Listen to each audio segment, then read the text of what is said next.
bonjour. Bonjour Twitch. De la sortie de sieste. Oui, je fais des siestes très tard. J'étais fatigué. Alors.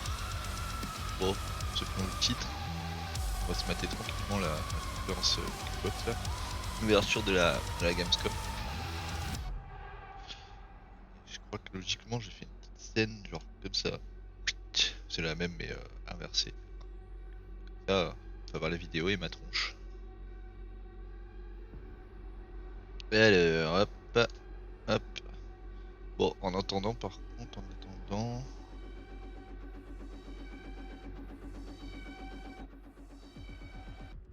pas grand chose. Et de jouer à la limite. C'est à 19h.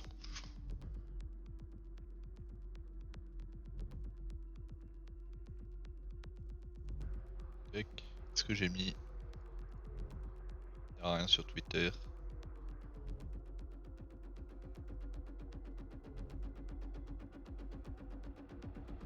Oui.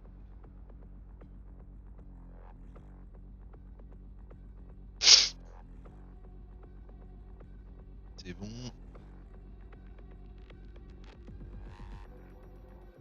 Une petite partie de quelque chose en attendant.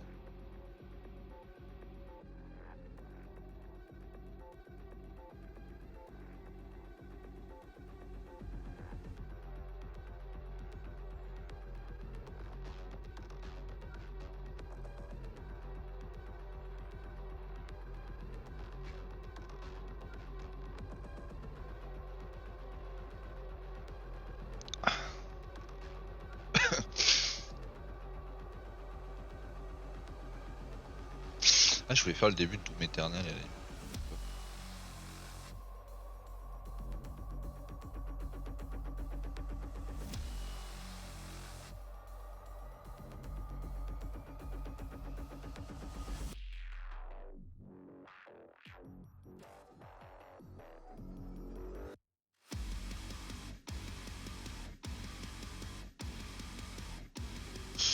Alors, sinon je peux commencer le Must Die 3 que j'avais pris.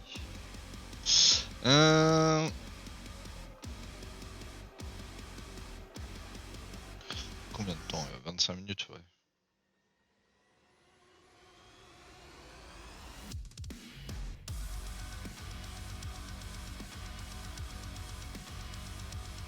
Début de Doom à la limite. Allez, on va voir ça.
Alors... Merde.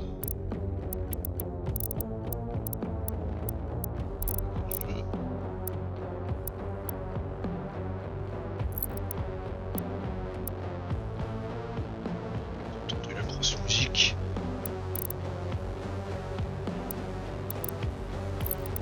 Là.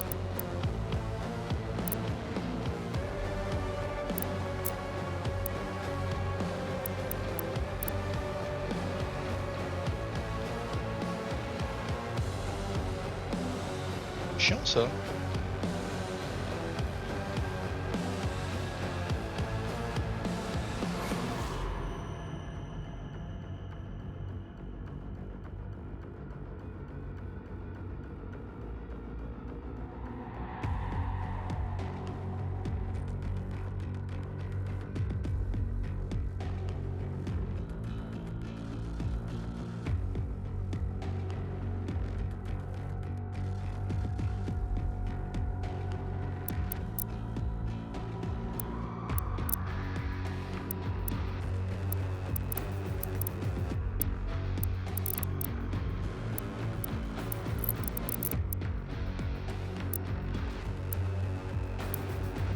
pas revenir non, faire ça. Chiant ça. Regarde.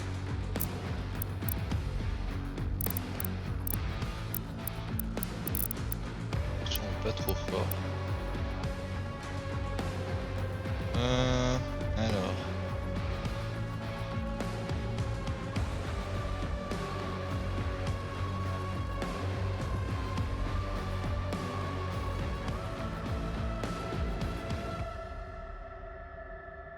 Comme ça.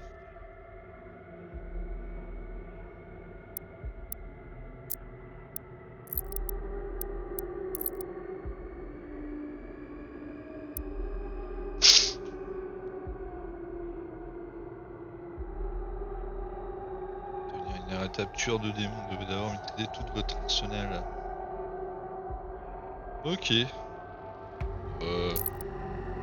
Passer. La manette. Ah. Ça. Je suis pas très bon. Le son est pas trop fort dans ma voix.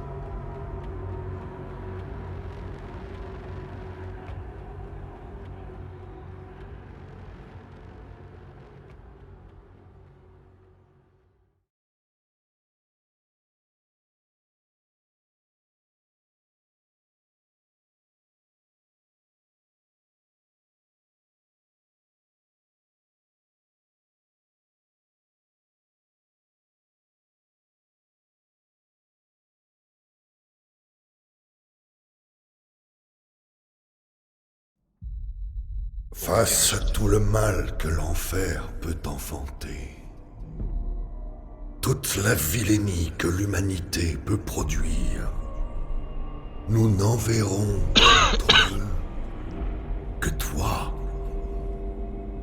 massacre-les jusqu'au dernier.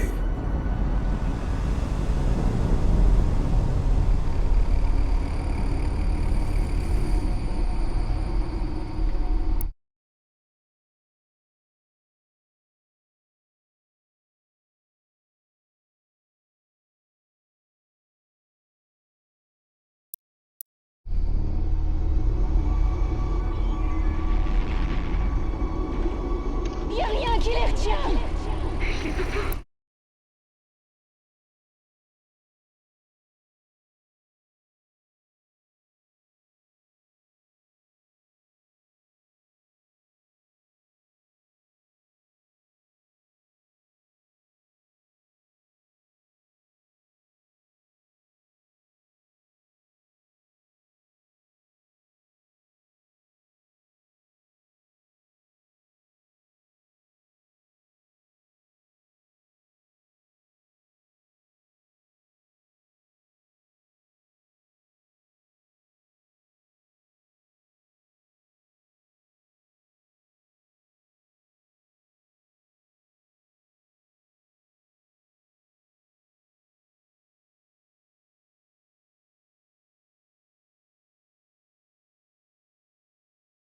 Ah bah voilà. Comme ça.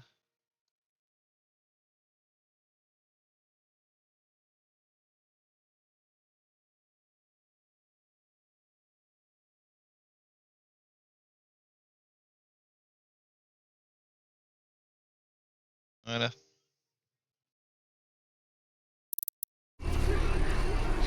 Repliez-vous! Vite! Ils sont partout! Jumelles depuis HZ-1556. Les morts se comptent par milliards.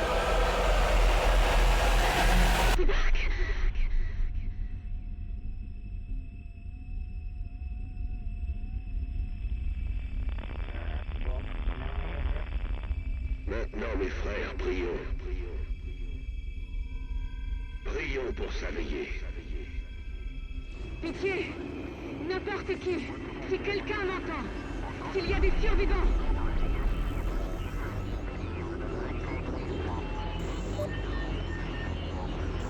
Récupération du signal du prêtre de l'enfer. Les envahisseurs ont consumé 60% de notre planète. Attends, c'est légèrement le son.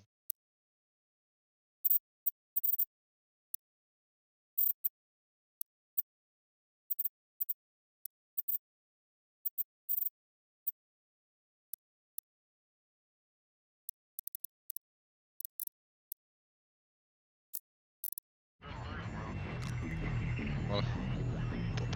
Le signal du prêtre de l'enfer est verrouillé. La cible est marquée, mais le signal ne tiendra pas. Car c'est lui qu'ils redoutent, et non l'homme et ses armées.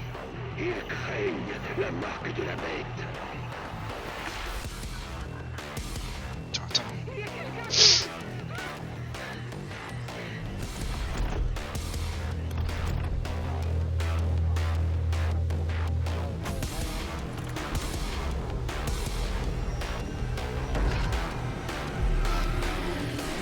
S'il vous plaît!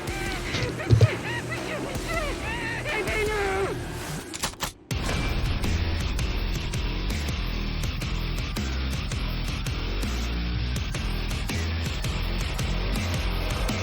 Ça te passe.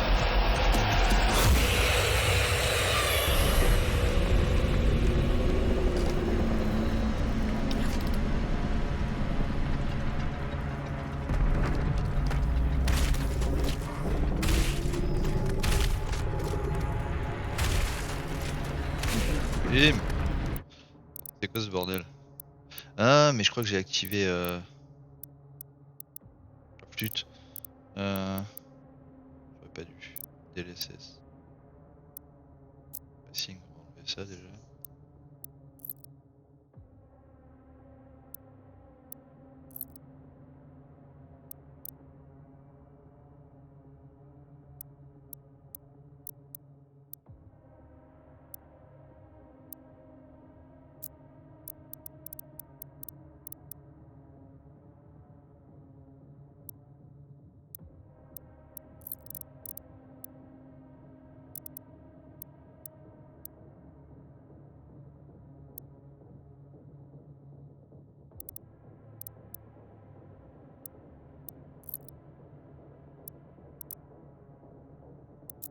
Localisez le signal du prêtre. Je l'affiche sur votre ATH.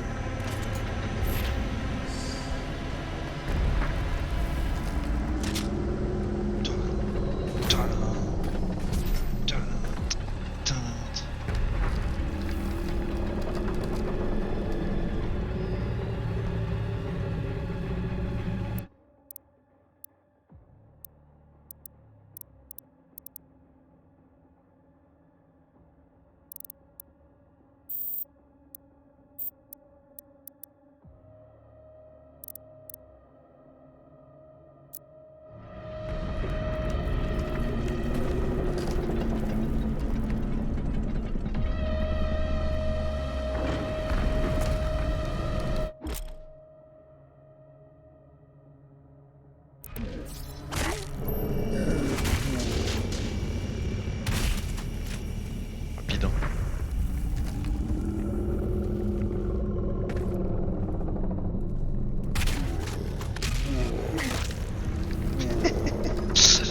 Et la tête.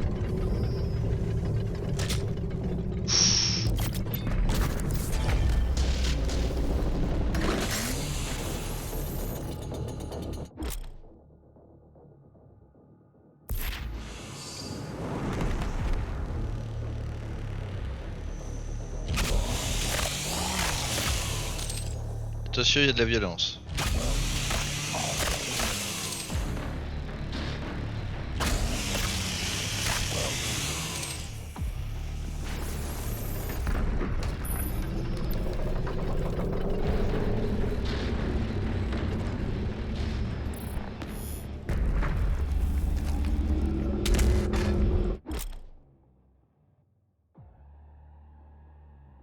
Un double saut, ouais, tranquille.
les gars.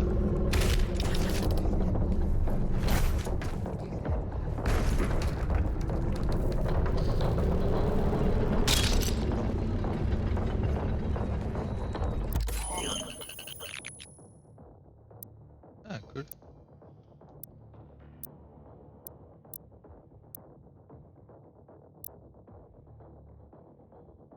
Pas mal ça. Autant prendre le lance-grenade quoi.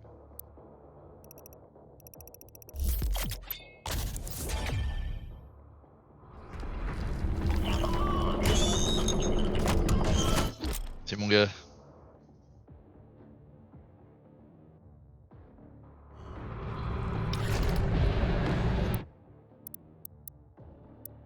Parce que...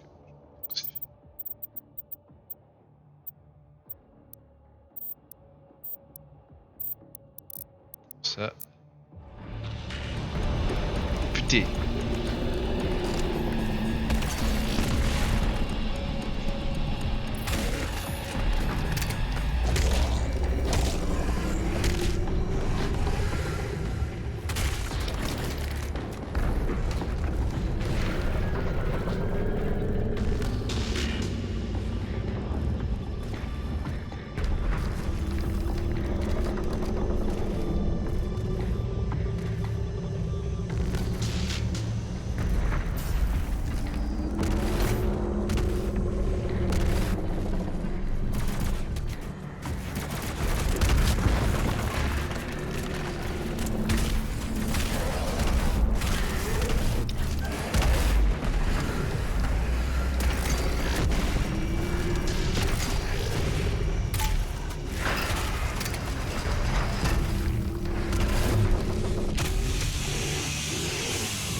Pas de bras, pas de chocolat.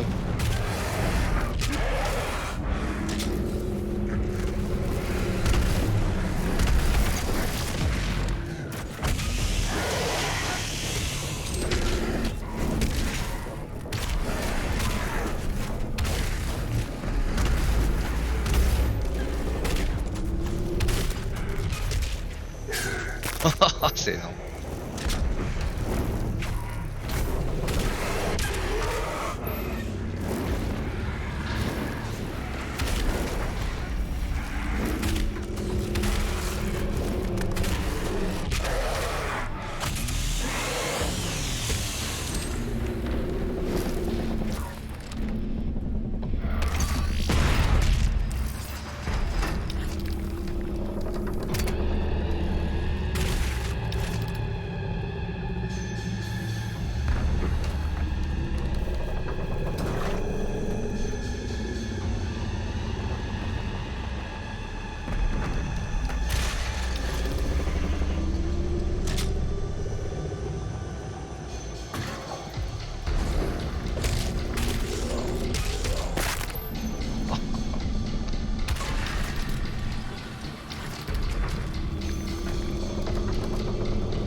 C'est dans combien de temps? Dans 5 minutes? Je peux pas tarder à arriver. C'est quoi ça?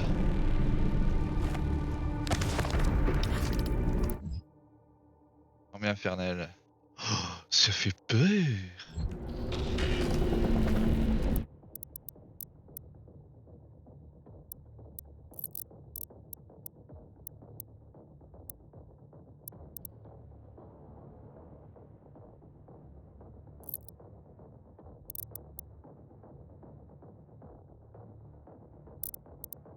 Ah bah je comprends mieux maintenant. Activer. C'est mieux à 100 FPS.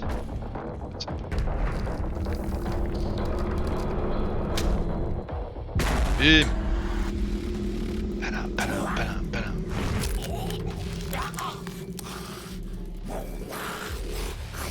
protéger. Tu ne peux pas.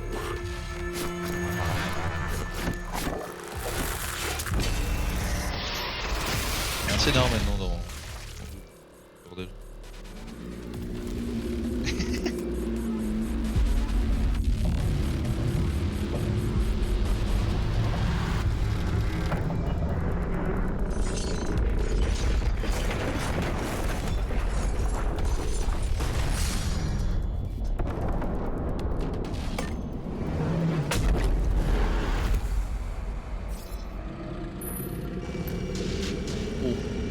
Le premier prêtre de l'enfer est Monsieur exécuté. ça. L'emprise terrestre des démons a réduit de 36,8%. Il reste 2 prêtres de l'enfer. Passe. Par contre, faut que je modifie un truc. Écran.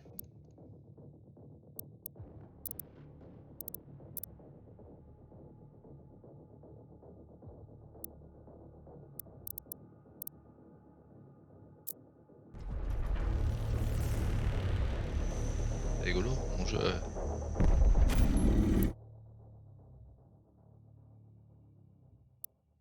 Merde!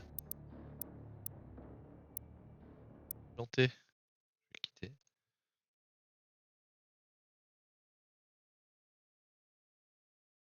Ça. On peut gérer sur la conférence quand même.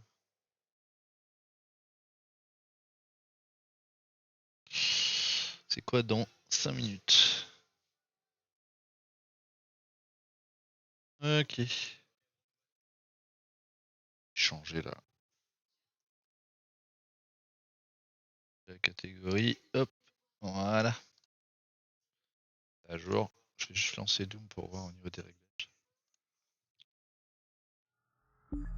Je passerai à autre chose. Alors, tac.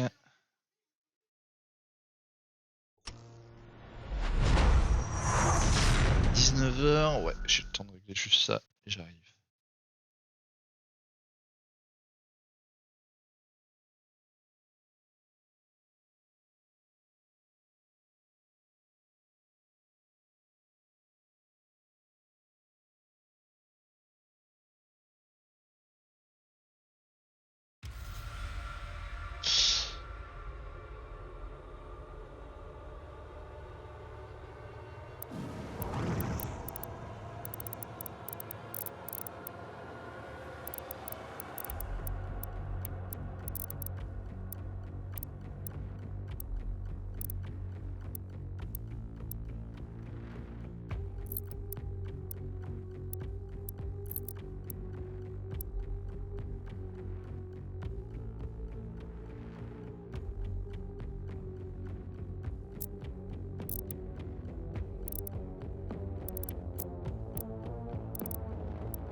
Le premier prêtre de l'enfer est... Ce bordel.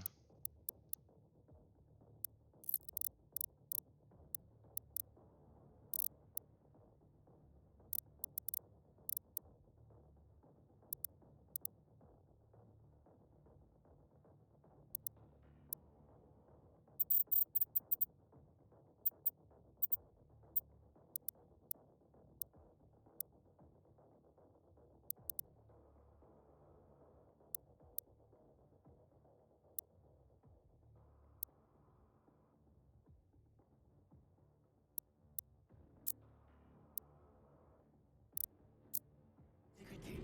L'emprise terrestre des démons a réduit de 36,8%. Pas trop le.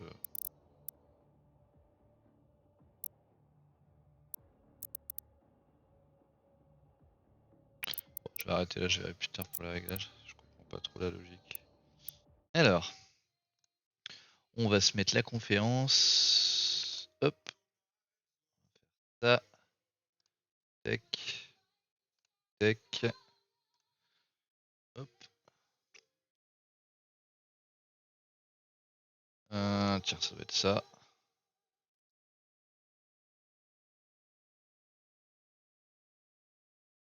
Minutes.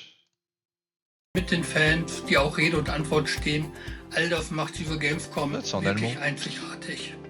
Die schönsten Erinnerungen für mich an die Gamescom sind auf jeden Fall die Xbox-Events. Alleine das Xbox Fanfest oder das Xbox Open Doors Event, wo ich wahnsinnig viel Spaß hatte, wahnsinnig coole Leute kennengelernt habe. Und ich hoffe, dass ich das in den nächsten Jahren mal wieder erleben kann, weil es fehlt mir wirklich sehr und ich habe da voll Bock drauf. Hey Leute, was die Gamescom für mich bedeutet, wollt ihr wissen? Also ich muss sagen, die Gamescom ist für mich schon immer eine riesige Gaming-Community gewesen, wo auch die Xbox-Fans als große Familie zusammenkommen, sich in die Arme nehmen, Freundschaften schließen und einfach gemeinsam Videospiele aus der ganzen Welt feiern. Die Gamescom bedeutet für mich auf jeden Fall so eine Art Familientreffen. Es sind einfach so viele gleichgesinnte Leute da, die alle Bock auf neue Games haben, generell dem Gaming unterliegen sind quasi. Und dass man die ganzen Leute trifft, die Spiele mittesten kann, die Community, die man eventuell so kennt. Ein Riesentreffen von Gleichgesinnten, die alle Bock auf das Gleiche haben. Das ist für mich Gamescom. Hey, ich bin Roberta. Die Gamescom ist persönlich für mich ein Event, auf das ich mich jedes Jahr freue. Ich war 2012 das erste Mal da und was soll ich sagen, ich bin seitdem ein Dauergast geworden. Ich nehme jedes Jahr Urlaub, weil es einfach megamäßig Spaß macht, dahin zu fahren. Ob mit Freunden oder mit Bekannten oder generell neue Leute, die du da kennenlernst. Es macht mega Spaß, es ist immer ein Erlebnis. Hey troopers, it's Gray from the 4th European and I'm here to tell you why I love Gamescom. Oh, attendez, But if you're into the newest tech, like the brand new Xbox, or the upcoming video game releases like the new Halo, or if you're out just to have some fun and cosplay like me, you're bound to find anything and everything that you love and want to do, all under one roof. So go check it out. See you there. Die Gamescom bedeutet für mich persönlich extrem viel. Es ist nicht nur ein Urlaub, es ist jedes Mal ein Riesenabenteuer. Jeder einzelne Messetag ist speziell und man weiß nie, was passiert. Ich habe so viele lustige und tolle Dinge erlebt und möchte keine Sekunde davon missen. Was war die schönste Erinnerung an die Gamescom? Als ich mit meinem Rollstuhlfahrer-Onkel, der ist jetzt schon über 60, den habe ich mitgenommen und der war ganz begeistert von dem Xbox-Stand. Alles war ebenerdig. Die Anspielstationen waren breit genug für einen Rollstuhl. Das Team vor Ort war klasse. Die waren total aufmerksam. Echt super geil. Hi, ich bin Nicole, alias Niki Zazik, und es gibt jede Menge Gründe, warum ich Gamescom liebe. Das fängt mit den Games an, geht über Merch, Loot, übers Cosplay und hinaus zu meinen Freunden. Gamescom ist für mich das Event im Jahr, wo ich die meisten meiner, vor allem Halo-Cosplayer-Freunde wieder treffen kann. Wir sind mittlerweile eine doch große Familie und ich freue mich jedes Mal darauf, sie wiederzusehen.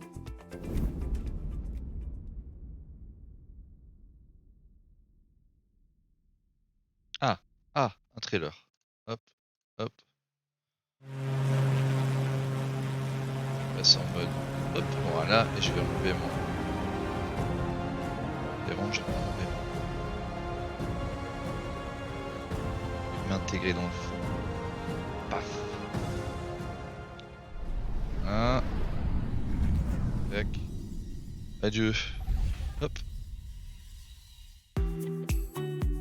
Hello everyone and welcome to our Gamescom 2021 Xbox stream. We've got so many great game updates to share with you today. We're talking Age of Empires 4, Psychonauts 2, and my personal favorite, Ah, il y a Psychonauts 2 qui est sorti, c'est vrai. Later on, we'll take an extended look at Forza Horizon 5. There's so much going into this and Playground Games' vision of Mexico is muy bonito. And we'll be getting our first look at the cover car for the game, Paris. I got $5 on it being one of those electric scooters that you see piled up on the sidewalk. Will Kate win $5? S'il y a des gens qui sont en stream qui matent, bienvenue, installez-vous. Prenez-vous un petit apéro si vous avez envie. Deep dive into current and upcoming games all week on twitch.tv/Xbox. Apéro. Let's get started with Techland and their upcoming zombie parkour sequel, Dying Light 2 Stay Human.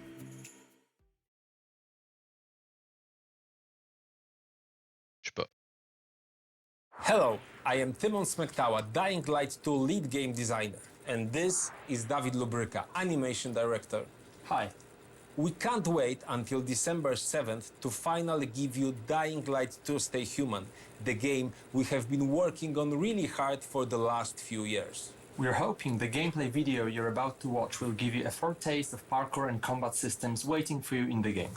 And we are just about to enter the city, fighting our way through its brutal and dangerous streets.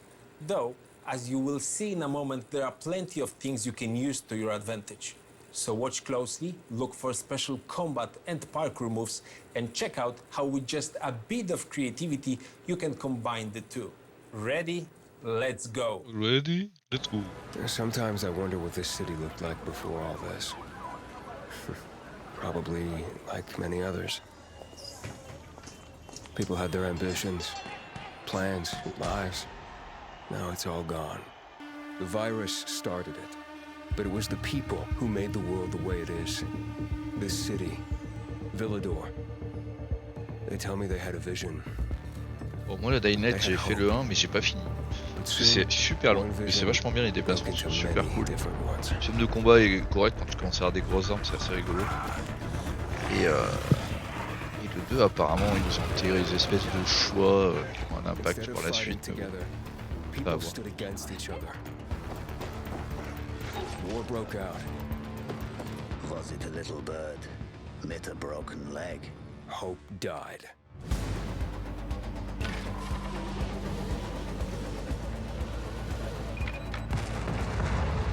J'ai mis les sous-titres. Ah non merde, c'est en anglais.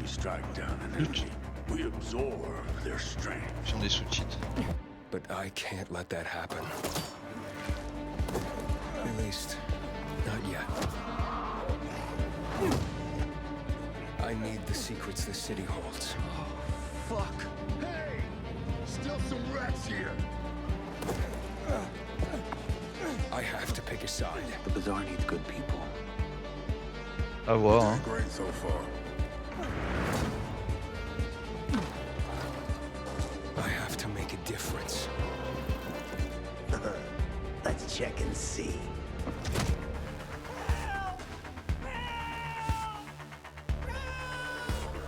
Ah. Pas montrer quand même ça. Tiens, il y a un grappin. Il y en avait déjà un, je crois. How about this series?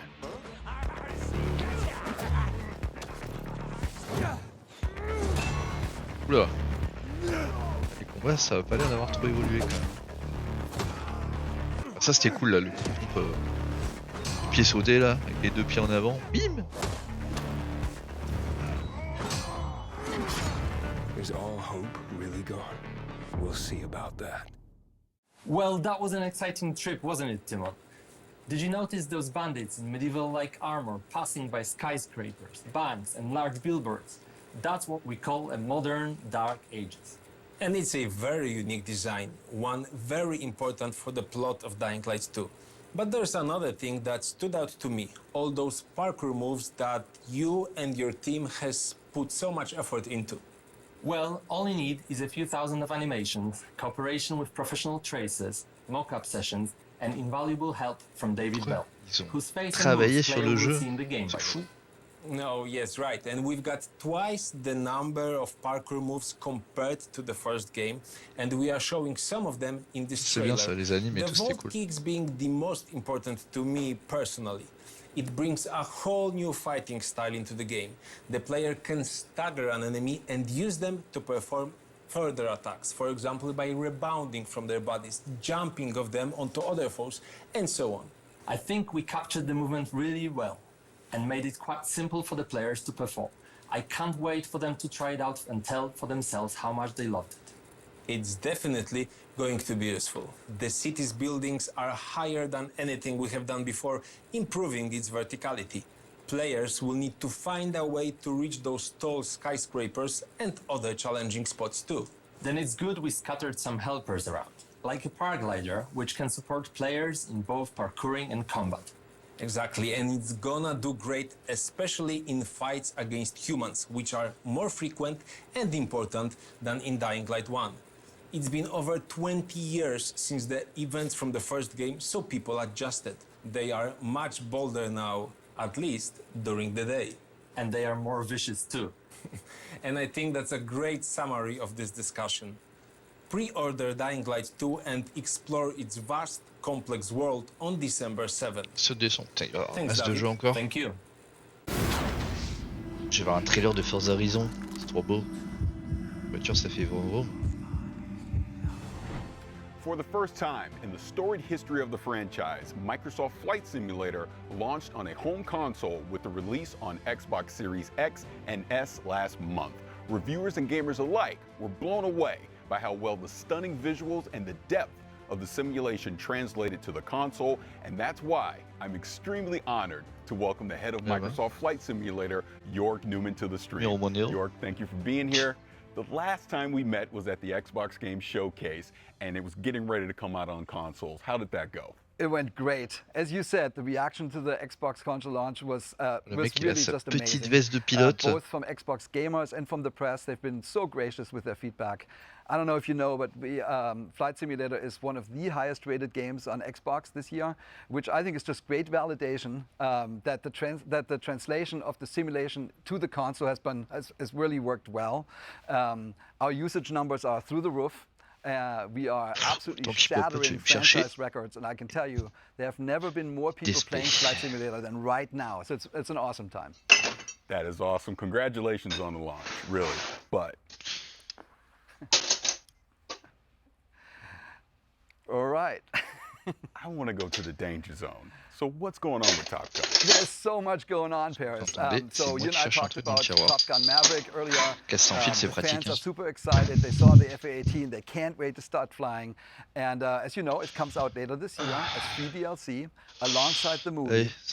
But as the movie is still under wraps, so are we. So I can still not tell you that much about it.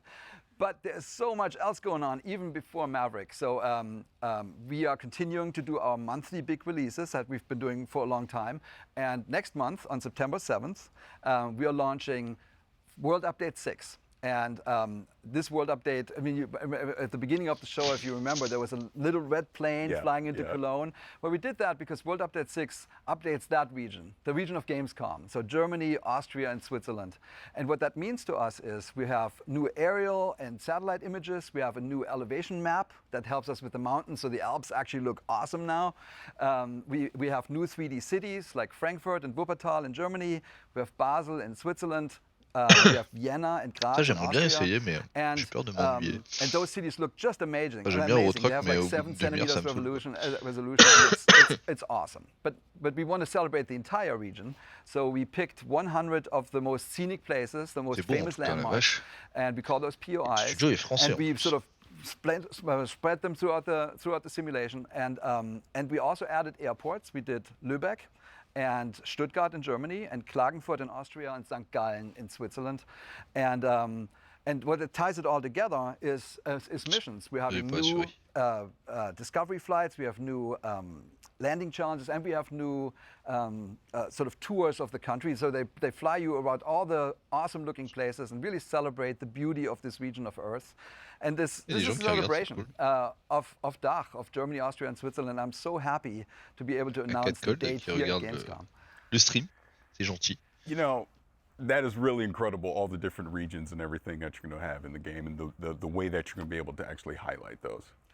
Yeah, I think it's really cool. But you know, for us, it's actually not just the region and the visuals. We talked a lot when you study aviation, when you love aviation like we do. You actually realize that a lot of regions of Earth have a very special relationship with flying, with aviation. Sometimes it's, you know, the first experiments with aircraft, or a famous pilot, or a feat of aviation, or like a local manufacturer. So we thought to ourselves, why do we not use these world updates to celebrate the planes? So we are announcing a new series. We call them Local Legends. And think about that as planes that are locally well known, like in that region, but outside in the world, not so much. Why not use the World Updates to highlight this, to bring these awesome machines to a worldwide audience? So for World Update 6, we picked a German plane from the 1930s. It's called Junkers U-52. In Germany, it's lovingly named Tante U, so Aunt U. And we think of us as sort of a digital preservation. So we really want to get these planes to an extreme level of detail. We're going out of our way to really go deep. So we're doing a full scan. We take full scans of the outside and the inside as detailed as 1 millimeter, which is as good as you can do this. And then we're working with, for the Junkers, we work with Bernd Junkers, who is the grandson of the original creator of the plane, Hugo Junkers. And he's helping us. He had a ton of insight and materials. Then we worked with an organization that is preserving one of the last surviving examples of the Junkers. So they let us scan and take photographs. And then we were lucky that to find a pilot that actually flew one of those planes while it was still flying in the real world. And he lets us know, like, is the cockpit right and the sounds right? Does it feel right in the air? So we're having a blast working with these experts to really bring these, to celebrate this plane, to bring them back to life. So this is almost like you're creating like a digital museum for aviation inside Microsoft Flight Simulator. Yeah, I mean, it's basically that. It's a museum with flyable planes. So we're working with 40 museums around the world. And it's honestly one of the funnest parts of the job. You end up working with these curators of planes. These are their babies. And they sort of see the tooth of time in the real world sort of nagging on their remaining planes. And they're so happy when we come in with our scanning equipment and we're basically capturing their planes. And they know that we can digitally preserve them in perpetuity. And we're actually giving those scans back to the museum so they can do something with it. And it's a great collaboration. And we're actually not just looking back in the history of aviation, we're also looking towards the future. So I have another announcement. We are working with a fascinating German company called Volocopter. Yeah. And they're making an eVTOL air taxi for urban traffic. So they have a vision of the future, how these drone-type machines basically connect people in large cities. We're working directly with the engineering team to make sure that we are capturing their plane and their aircraft perfectly in the flight simulator, and that's coming out in November. I mean, you weren't kidding when you're saying that there's a lot going on inside of Microsoft Flight Simulator. Is there anything else you want to share? Yeah, there's one more thing. Yeah. I'm so happy to announce that we've partnered with RARA. That's the Reno Air Racing Association. And every year they put on something called the Steel National Championship Air Race. And we're bringing this to Flight Simulator. So this is the fastest motorsport. This is right down your alley. It's the fastest motorsport on Earth. And I actually brought you a little trailer to look at. So race, speed. We go into the danger zone, baby. Let's go ahead and show that. C'est plus pour Eban en même temps. Capturé en vrai 4K. Pas comme certains jeux qui disent c'est en 4K mais c'est de l'adaptatif.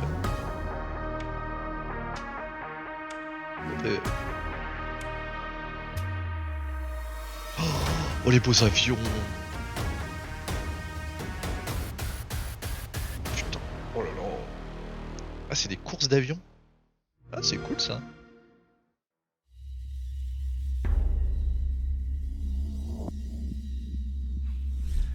You know I like going fast, and you know I love being in the danger zone. When is this coming out? Man, ils vont faire une pub pour Top Gun, 500 miles, faster than 500 miles an hour, 50 to 250 feet above the ground. So you are definitely going to be in the danger zone. I mean, without going into too much detail, this Reno Air Race is actually the largest expansion we have since we launched on Flight Simulator. It's not just because we scanned all the famous race planes of the world. There's lots of them. This is also the first time when you can basically race against your friends and pilots across the planet. And so a competitive multiplayer is coming to Microsoft Flight Simulator, and that will definitely test your pilot skills. And you ask, when is it coming out? This is coming out this fall, so it's right around the corner. Oh, that is fantastic. And you know I have the need for speed, so I can't wait to get my hands on this and participate in some of these air races. Awesome, man. We got you covered. Yeah, all right, thank you. If going fast on the ground is more your speed, keep an eye out for an extended look at Forza Horizon 5 later on in the stream. We'll also talk with Wasteland 3's game director about the game's next big DLC. But first, if you're an Xbox Game Pass subscriber, we have some great news for you. Xbox. Sérieux? Plus jeune, bonne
déballes des trucs, c'est un jeu où tu déballes des trucs. Esthétique Play 1 là on dirait un peu. Bah, ça pique les yeux ça par contre. Excel qui pique les yeux.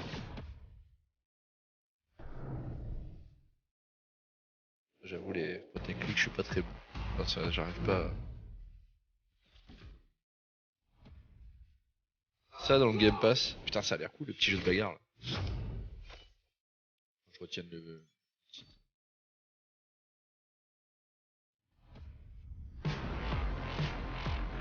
C'était quoi? Ah pute, j'ai pas retenu le titre. Yep, somehow they did it. They added even more games to Game Pass. But let's talk about what's coming up. We're talking Age of Empires 4, the game's creative director, and we're going to see what's next for Sea of Thieves. But now, we've got a new roguelike retro shooter that, in grand retro fashion, sends you plundering through shifting dungeons to defeat a mysterious eldritch terror. Let's dive into the pit. Into the pit.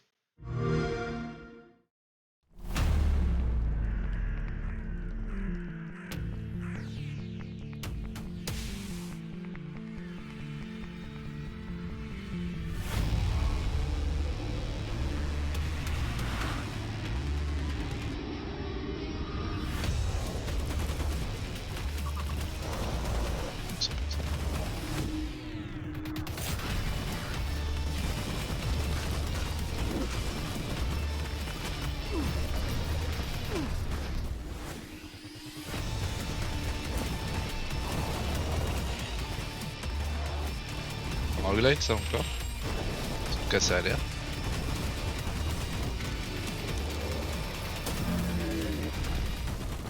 Ça pique un peu les yeux par contre.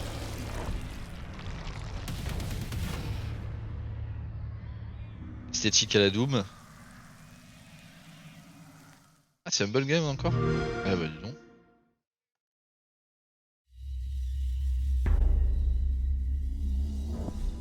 Well, I am here with creative director of World's Edge, Adam Eisgreen. And Adam, I'm so excited to talk H4, of course, because you've brought something a little different and very special today. Yeah, I have. So, so far we've been showing everyone kind of what Age looks like from in the game, when you're playing it. You've gotten to see a lot of footage of that. And we've also shown a little bit of our campaigns, right, through when we unveiled the 100 Years' War and showed Joan of Arc. But we have yet another way in Age of Empires 4 that we're kind of bringing history to life that we haven't talked about yet. See, you do this to me. You put me in suspense. I want to know more, so let's go with it. Let's hear more. Okay, wait, you get one moment of suspense. Okay, that's enough. So, oh là là, ce suspense! Today is we have these wonderful little videos that we've created that are interspersed amongst the campaign, and they're about 3 to 5 minutes each. And we have over an hour of them total, and they're called Hands-on Histories. And what they are is a great way to deep dive on certain fun subjects from the cultures we're representing and just from medieval history. Excellent. Well, I hear you've actually brought one of those segments that you're going to share here for the very first time. Yes, I have. We are going to show you the segment on one of the most popular units from Age of Empires franchise and a fan favorite, the Trebuchet. Excellent. Well, this I got to see. Let's take a look. Take a look. A counterweight trebuchet was the king of all siege engines. A catapult capable of smashing down castle walls from great distances.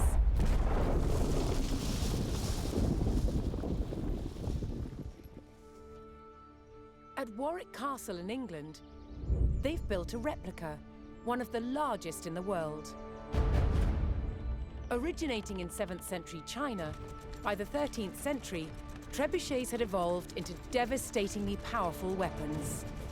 Such a simple design, but so effective. It has several key features.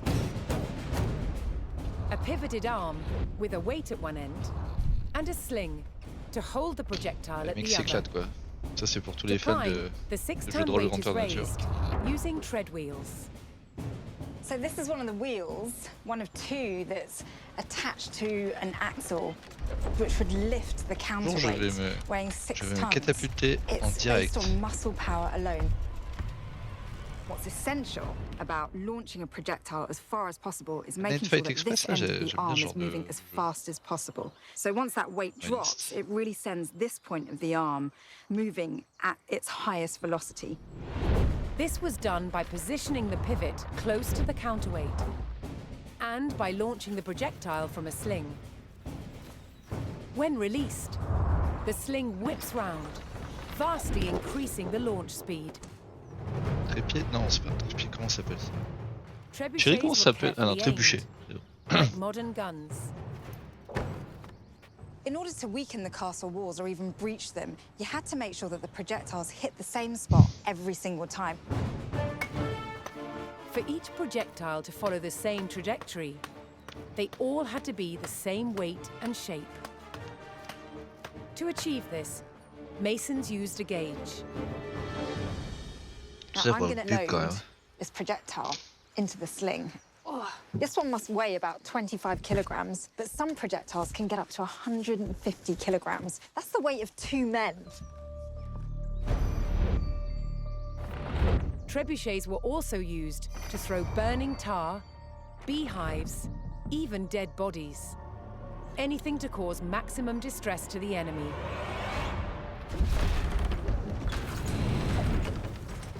Did you hear that whoosh? It was the counterweight trebuchet's lethal combination of power and accuracy. Donc alors c'est quoi? C'est un objet de précommande? T'as un trébuchet à la... Ultimate medieval siege weapon. Dans la version collector, t'as un trébuchet à monter? C'est sympa quand même.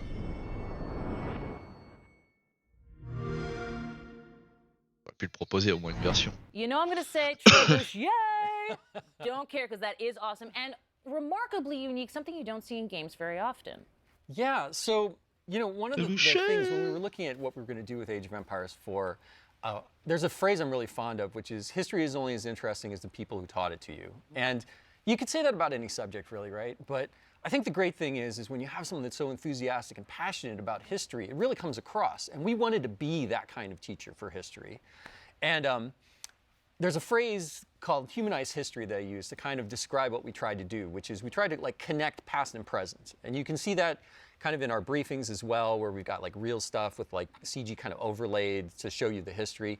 And so for these, we really wanted to do that same thing. So ourselves and Relic partnered with this amazing group in the UK called Lion TV, and they've done production on an amazing amount of shows and documentaries for the BBC, and won every award you can imagine for media. And they travel to all of these locations in all these different countries to meet with these subject matter experts and get all of this great footage on how things really worked and how things were made. And it's been delightful to kind of go through that process and, you know, get all these and finally start showing them to everyone. I love it. Now, you also, of course, you've got a bunch, as you mentioned, of these hands-on history segments. Anything else that you can tell us fans about what we can expect, looking forward to? Any favorites you got coming up?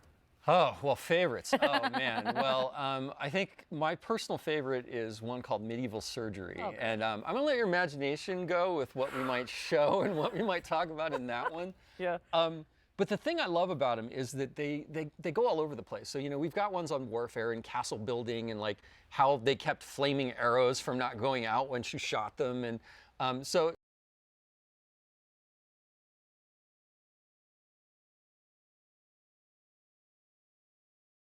Ah, c'est décédé.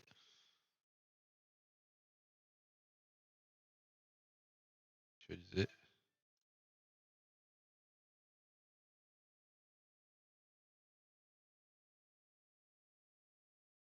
Le live est décédé.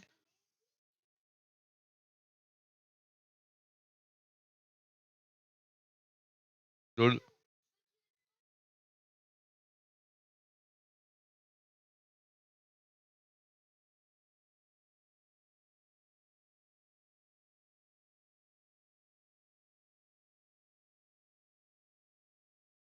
Ça marche plus? Ah, rip. Refresh. Stagiaire, elle a appuyé sur le mauvais bouton.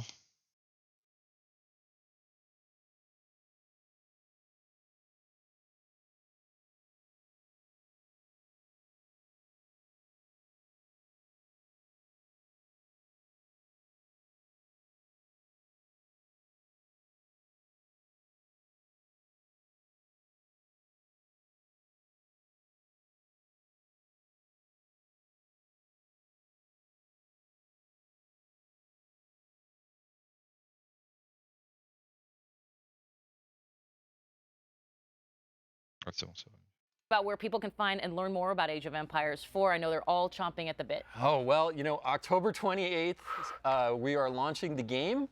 You can go to ageofempires.com to learn more about the title. And if you're really, really excited, right now, you can go onto the Microsoft Store or Steam, pre-order the game right now. Oh, Steam. And of course, we will be there day one, Xbox Game Pass for PC as well. So anyone that's on that can just grab the game and start playing. But yes, I believe you are a part of something very special. Quoi, un truc en plus? J'y attendais pas. Opening night live. Yes. 11 a.m. Pacific time. There might be something Age of Empires related in there, so if you're a fan, you probably should tune in. Oh, a bit of a tease from Mr. Ice Green. Maybe. And I like it very much. Adam, thank you so much for joining us here. Always a pleasure, Kate. Always a pleasure. Age of Empires 4 looks fantastic, so I cannot wait. October 28th, neither should you. Now we have tons coming up here today, including a new update traduit de base. and an extended look at Forza Horizon 5 with our friends at Playground Games. Personne n'aime ce jeu, moi j'aime bien. Let's catch up with C'est tout cassé, mais who's gone from flying the skies in Microsoft Flight Sim to a different kind of cloud. That's right, Kate. Xbox Cloud Gaming is already available on Windows PCs, mobile phones, and tablets. And now, it's coming to Xbox consoles. The future with cloud gaming sounds bright. No waiting to install, no running out of hard drive space, no waiting to patch, and no buying a new console just to play with your friends. Futur. See how the vision of cloud gaming will bring people together without barriers. So when I think about cloud and when I think about gaming, those two things together to me really show you the future where you can pick up something and you can play it anywhere and you could do it quickly.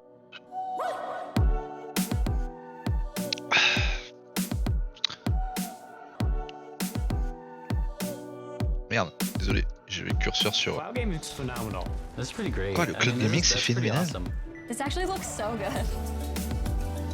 Games are large and you want to keep the ones that you know you love on your hard drive. Xbox Cloud Gaming is about being able to discover the new ones right away. Pas les garder sur les disques durs, on peut les garder sur des serveurs dans le cloud. They will get to experience Xbox Cloud Gaming on beaucoup moins whatever console polluant. they have. Cloud gaming is really about looking at how people play Acheter vos differently. jeux quand vous pouvez les louer. I know me in particular, sometimes I just have 20 minutes. Quand je change de la sieste, je suis pas toujours agréable. It should be as easy as finding the game that you look for on your console and just jumping right in. We're targeting 1080p at 60 frames per second. What's crazy about this is like the latency. This is the kind of stuff you need with cloud gaming. Oh, 60 frames? That's actually very smooth. 60 FPS. C'est ouf. Feels like you're playing on console, right? You go, you find the game you want, you press play. It's so easy nowadays. You can pick up any device and pretty much play any Xbox. Skyrim dans le cloud gaming. Génial. Bon, Céleste, c'est bien, sinon jouez-y. Friends have titles that I don't have yet. I can just wait for them to send me an invite. It makes content just so much more accessible. I really love the flexibility. It's awesome. Everything that Xbox is doing right now is just getting rid of the limits of having to be on a specific platform or a specific console. Play on PC and mobile, and now on Gen 8. Yeah, Gen 8 consoles can play Gen 9 content. Isn't that so cool? With cloud gaming, we have the ability because C'est quoi cette traduction? En gros, ça veut dire tous les jeux Xbox One. Allow the Gen 8 customers, the Xbox One customers, to play games that their hardware wouldn't have been able to play without it. There's so much opportunity when it comes to thinking about how we can make content more readily available. Let people play. L'émulation sur Xbox, c'est un truc de fou. Par Sign me up. Tous les jeux disponibles. Right now. Let's do it. When's the release date? When does it release?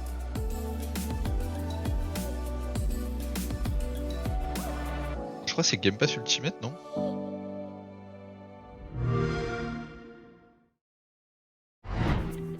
August 9th saw the release of the free optimized update for Hellblade: Senua's Sacrifice on the Xbox Series S and X. With beautiful and rich visuals, thanks to the addition of ray tracing and improved materials alongside performance updates, this is the perfect opportunity to relive Senua's journey or experience it for the first time. And if you haven't played this, do yourself a favor, grab a pair of headphones and immerse yourself into this world. Agreed. Speaking of unique experiences on Game Pass, the Xbox Plays team will be taking a look at some ID at Xbox titles over the next few days, including 12 Minutes and The Big Con. They're also talking with developers from Halo, the Master Chief Collection, Forza Horizon 5, and Destiny 2. So join the live Q&A to get your burning questions answered. You can catch all of those streams on twitch.tv/Xbox. Speaking of Forza Horizon 5, don't forget our friends at Playground Games will give us an extended look at their monument to motoring in Mexico later on. That includes never-before-seen areas of the game map, plus cars that have never been in the Forza franchise before. Des voitures qu'on I've n'a loved jamais vues. everything I've seen of Forza Horizon 5 so far, and I can't wait. Now, Kate, there's more games to check out, right? Well, right, you are, Paris. Let's talk Wasteland 3. Their newest DLC introduces us to a new cult. The Cult of the Holy Detonation. Trop de jeux, pas de temps. The Holy Detonation is life. Deep within Cheyenne Mountain, we've changed. Devolved into the mutations you see before you. C'est dégueulasse. Set on a righteous path. The Holy Detonation's life-giving glow should be shared with everyone.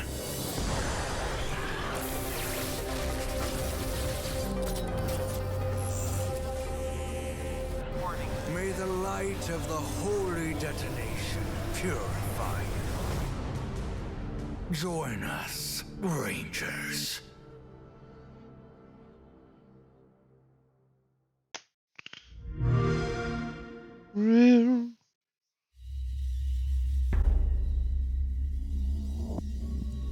With new patches, bug fixes, and added features, like a fine wine, Wasteland 3 just gets better with age.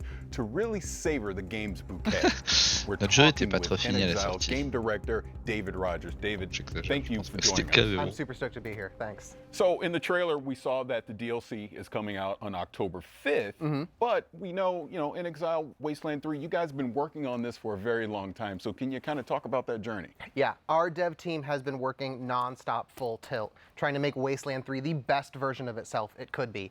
Over the past year since it's released, we've added features, we've balanced, we've listened to the community, we've fixed bugs, added stability, and I really think that the version that we have now is the absolute best version of the game. C'est cool pour les joueurs qui l'ont acheté le Day One, dis donc. Time to jump in. Well, congratulations on everything that you've been doing with Wasteland 3. Now, this DLC is called The Cult of the Holy Detonation. Now, talk about that a little bit. Tell me what's going to go into this DLC. What should we be excited about? Right. So you've heard of Cheyenne Mountain, right? Yes. For those who haven't, Cheyenne Mountain is this top secret military complex buried deep in the heart of Cheyenne Mountain in the middle of Colorado. It's designed to outlast a nuclear winter. Yeah. And so when you hit level 16, an old friend calls you and says, hey, I need your help securing this secret military base and all the secrets within. And as soon as you get there, you find two warring cults battling over supremacy, trying to take control of the Holy Detonation, which is this pre-war science experiment that they worship as a god. Yeah. And, these cultists are insane, they're mutated, they've gone totally mad, and all they want to do is share the holy radiation with you and your entire ranger team. How generous. Yeah, that sounds a lot cooler than some of the cults I may have joined in the past, but this is typical Wasteland fashion. We're really going to be able to get in there and mix it up, right? Right. So you and your ranger team insert yourself right smack dab in the middle of their holy war, which, what could go wrong? Yeah. And this is a Wasteland game, so you decide everything. Choice and consequence is our bread and butter. And so you decide who lives, who dies, who gets screwed over, who takes charge. You're deciding the fate of the cults, the Holy Detonation, Cheyenne Mountain, and ultimately all of Colorado. This is really your game to craft and mold. That's awesome. So the last expansion was the Battle of Steeltown, right? Yeah. You had giant robots and things like that. So, what are you going to do to actually top something like that from the last expansion? Right. So we wanted returning players to find something that they could never find in another version or in previous versions of Wasteland 3. And so we built this as a Wasteland-style dungeon crawl. And in there you find this awesome mix of mystery, exploration. You're meeting these crazy cultists who have been locked in this pre-war time capsule, and some of the raddest boss battles we have ever been able to build in a Wasteland game. That's awesome. I want to get back to the crazy cultists, but talk to me about these big boss battles. I want to hear more about that. Right. So we took the best parts of Wasteland combat and we breathed new life into it with objective-based combat, which are basically super rad boss battles. It's no longer you're like huddling in a corner, throwing down turrets, just going on murderous rampages. It's not about killing, it's about getting the job done. And so now combat doesn't end until the mission is over. We send you on proper combat missions. You're in there breaking into prisons, rescuing POWs. You're disrupting these high-tech cultist rituals. You are splitting your fire team and coordinating like you never have had to before. Like everyone on your team has a job, and I really think this is going to take old players who know their Ranger team like the back of their hands, and it's going to make them scratch their head and really have to rethink how they go about combat and making it new, exciting, and challenging like mentally in a way we haven't been able to really do before with just straight up murder combat. Now, Wasteland has a reputation for getting a little silly. Right. What are some of the weird characters we can expect in some of the story encounters we'll see in the game? Yeah, with Cult of the Holy Detonation, we really got to cut our devs loose and just let them be creative and fun and silly. Like Exile's modus operandi is if we're like brainstorming and something makes us laugh, we just put it in the game. That's just how we do it, and we pick up the pieces afterwards. Because we want to make something that entertains us, and then we know if we're having fun, our fans are going to have fun along with us. And so we got to explore, like really letting you get deep into this like weird radiation cult and let you interact with them and talk with them and tell stories and like maybe even join them.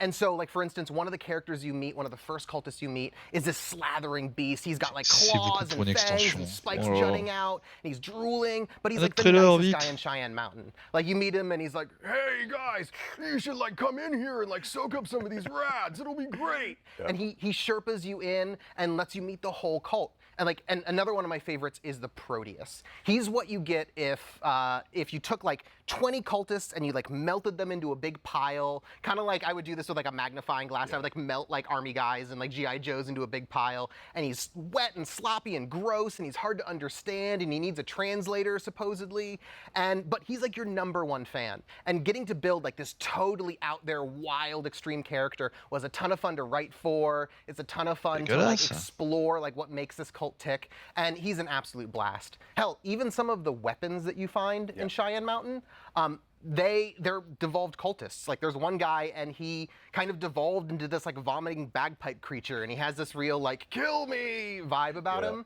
But we get to play with these fun body horror themes that let us jackknife between sort of like dark and serious and like goofy and funny, which is a line that Wasteland really loves to ride. Like, a lot of really important stuff is at stake, but the Wasteland's a pretty bizarre place. Oh, I can imagine. Now, we talked before, you've been working on Wasteland 3 for a while. There's already expansions that are out there. But say I'm a new player, say I'm watching this right now and I'm like, man, I want to get into Wasteland 3. What would you suggest for new players wanting to get into this? And like I said at the top, like Wasteland is like the best version of itself right now because of all the work we put into it over the past year. And so you can get the whole thing with the Colorado collection. That's the base game plus Cult of the Holy Detonation and Battle of Steeltown, all for a discount. Or if you have Game Pass, you already have Wasteland 3. Just download it and play it. And then you can get both expansions with the expansion pass. That is awesome. Now, to kind of recap this a little bit, we've talked about, spewing pus bags and these weird characters and the cults and the boss battles and all these really cool things that are going to be in Wasteland 3. But please remind everyone before we get out of here, when can you pick up this DLC? Right, this Work of Passion, it comes out on October 5th.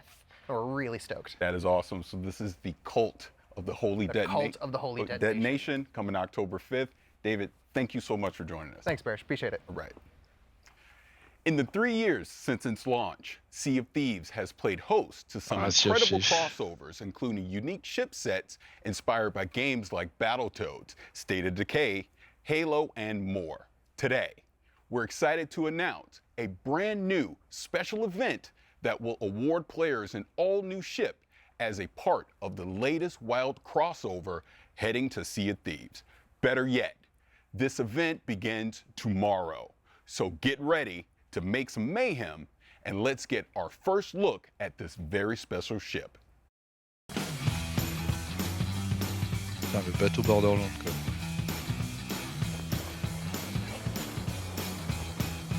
Dégueulasse.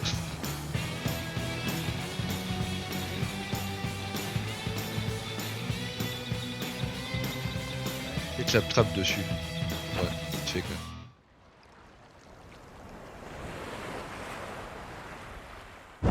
Guten Tag, everyone. Really cool to be a part of this all-digital Gamescom event. And we were thinking, what's the best way to kind of celebrate Gamescom and to be a part of this as Sea of Thieves? And so we're really excited to reveal that we're bringing the Mayhem ship set that you've just seen, a really, really cool ship that's inspired by Borderlands, into Sea of Thieves. And we're giving all of our players a chance to earn it during kind of the Gamescom time period. So it's been really cool to work with the Borderlands team to bring this ship to life, and giving all of our players the chance to earn it as part of this live event that we've cunningly titled Mayhem. You might notice the link. So you can probably guess the kind of activities that are involved, but if you head to Lorena at any of the outposts in the Sea of Thieves world, she'll be able to fill you in on the details of what you need to go do to earn the ship set. So we hope everybody gets a chance to take part in this awesome time-limited event. So it starts today, and it runs through to September the 7th. So that's the time period you've got to get your hands on the Mayhem ship set.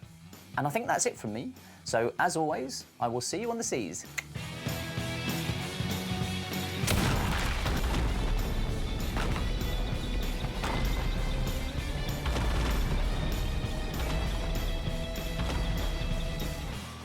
Bon, c'est gratuit. Hein.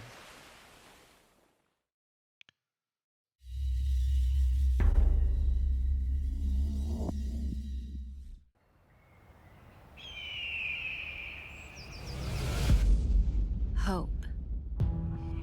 It's always been a dangerous world in Trumbull Valley. But now, it's hope that brings us back together.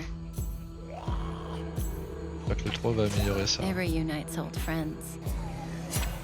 It builds new bonds. And in the face of a growing threat, hope is the greatest weapon we have. C'est rigolo.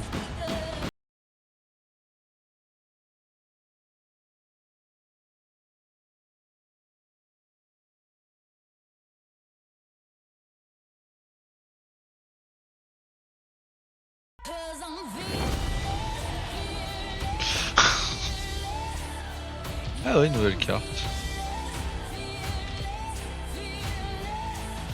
C'est cool ça. C'est gratuit.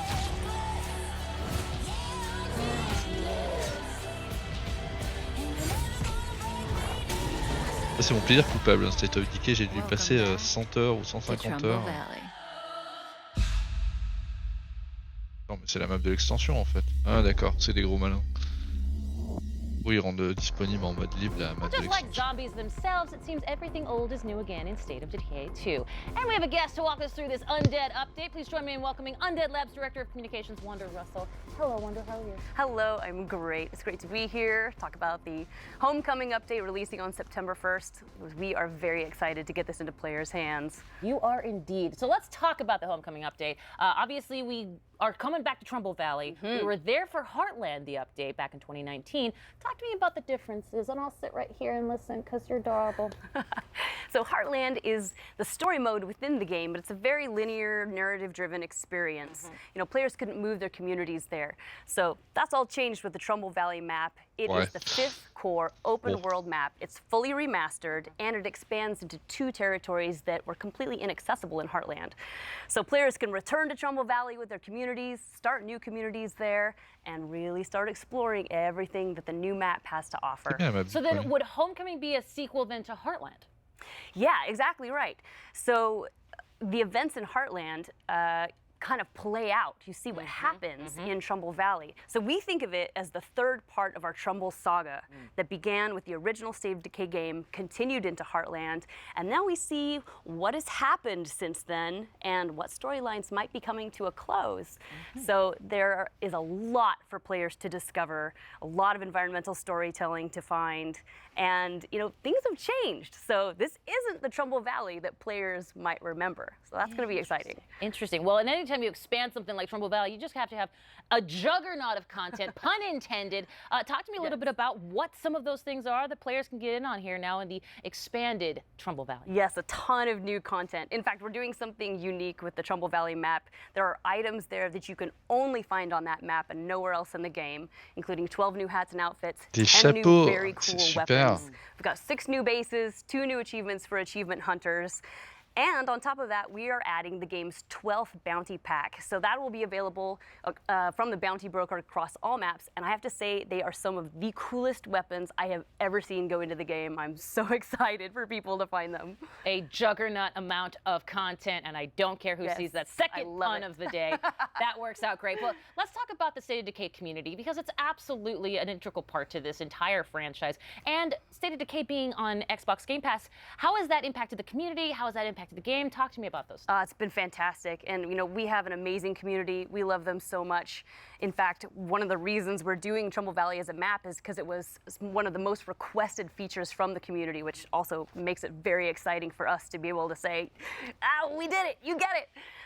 And we have a major milestone that we're celebrating. State of Decay 2 has 10 million lifetime players. 10 million lifetime hang your hat on that. I absolutely love that. That really grateful. Incredible, amazing news. Congratulations to you and the entire team at Undead Labs, man. Fantastic work. Well, speaking of Xbox Game Pass, let's give me the deets one more time when it comes to the update. So the update releases September 1st. It's a free update for all State of Decay 2 owners, and it's included with Xbox Game Pass. Happy homecoming. I love it. Thank you, Wonder, very much. My pleasure.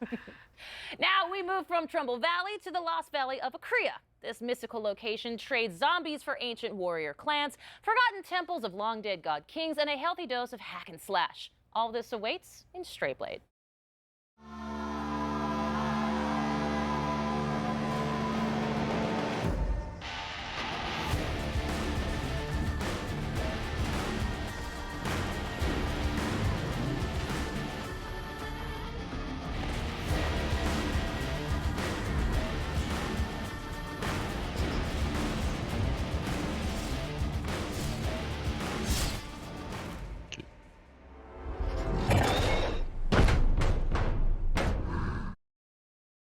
In Strayblade, you discover the mystical Lost Valley of Akria, a world which ranges from overgrown temple ruins to frozen caves and winding canyons. A game world that changes based on your victories and plenty of dudes to stab in blade-to-blade combat. If that weren't enough, you even get a fuzzy little pal to help you out. Between the epic fights and this small guy, there's clearly a lot going on here. So let's hear more from Point Blank Games about Strayblade. Hello everybody, I'm Leonard Kausch, Game Director at Point Blank Games, and today I will show you Strayblade. Strayblade is an action RPG where you play a rogue adventurer who is exploring the ancient valley of Akria with his companion, a witty wolf named Boji. Unveil the history of the Forgotten Valley, master the powers of the 3 Akrian metals to restore balance to this war-torn land. That is the how, as well as the why. Combat and exploration are the 2 key elements of our game. Let's dive into the combat first. Our combat system merges strategic anticipation of enemy attacks with split-second blade-to-blade reactions. It is the high noon of skill-based melee weapon combat. To achieve that, we put our hearts into creating fluid, well-readable animations and epic cinematic finishers. You can choose from multiple weapon categories that can be combined to fit your playstyle. Now, let's take a look at the exploration. Akria's colorful world ranges from overgrown city ruins to frozen caves and winding canyons.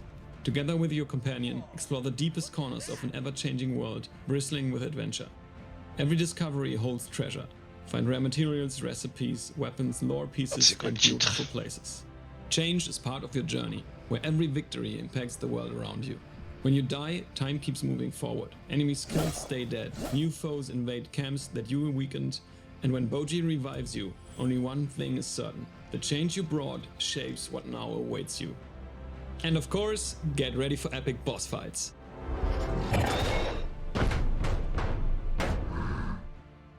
We hope you enjoyed the first look at Strayblade, which will be out next year. And keep an eye on our social media channels for more information. Strayblade Attends, il n'y a pas de... Pas Steam? Next up, one of the most unique games finally comes to Xbox. Yeah, unique. As in, my evil twin murdered 4 of my husbands because they secretly are in love with me. Unique. In case that didn't tip you off, we're talking about Crusader Kings 3, the medieval grand strategy and role-playing game that has you trying to defend your royal line from those that would conquer your kingdom, and evil twins apparently. Yeah. It's coming to Xbox as an adaptation, not a direct port, meaning that the UI and controls have been refined to bring that grand strategy experience to a controller. Not to mention bringing the grand strategy experience to my comfy living room couch. We'll all be ruling from our throne room soon enough. Check out Crusader Kings 3, now coming to Xbox consoles.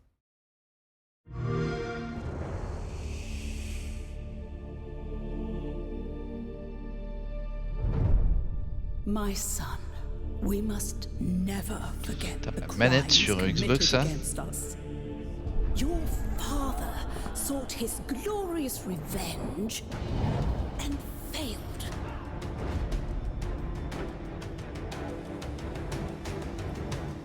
He never understood that the greatest wars are won with weddings, not warriors. With daggers, not swords.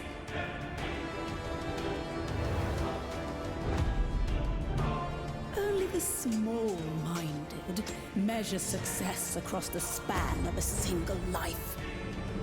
The real game is played across generations.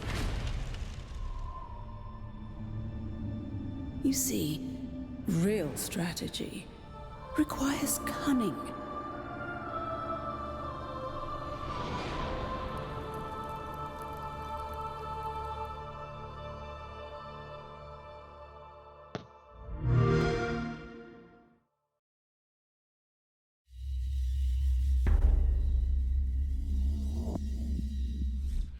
Crusader Kings 3 is wild. You really haven't lived until you've made an 8-year-old the King of England.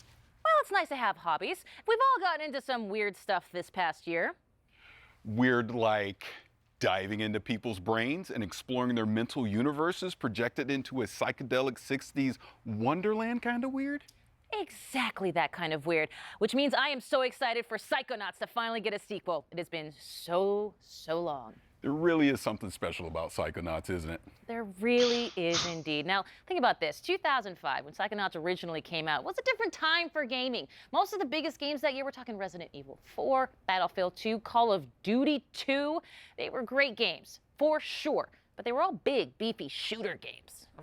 Meanwhile, Psychonauts had humor, whimsy, and surprisingly heartfelt moments. It was an oasis of color and humanity in an era when games were increasingly turning grimy, dark, and combative. Not to mention having some deceptively deep character moments. That's why the original is considered a cult classic. It has been a long time coming, and it is finally here. Enjoy this long-awaited launch trailer for Psychonauts. Well, this shouldn't take too long.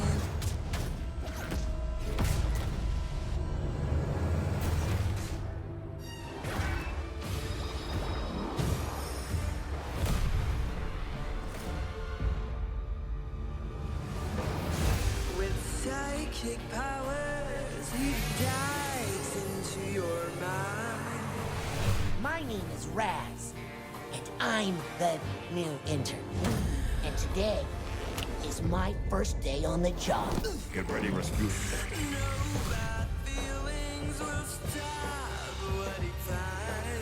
Did you forget everything I taught you about levitation, Rasputin? I'm not supposed to check out equipment to interns. You did what? Can't we just... No. Quit picking on the new kid. We were all new once, in case you forgot. I've got eyes on the target. And I've got eyes on me. All I see is another unruly peasant. Oh boy. When man do misfires, turns our world on its side. Only one man can save us. chouette DA en tout cas. Le premier était déjà super sympa. J'avais pas continué, j'avoue. It wouldn't be the first time the Psychonauts underestimated Maligula's power. Leave it to me. Après avec le rachat du studio là, qui a fait ce jeu là par Microsoft, est-ce qu'on leur laissera faire des jeux encore comme ça? Double fan.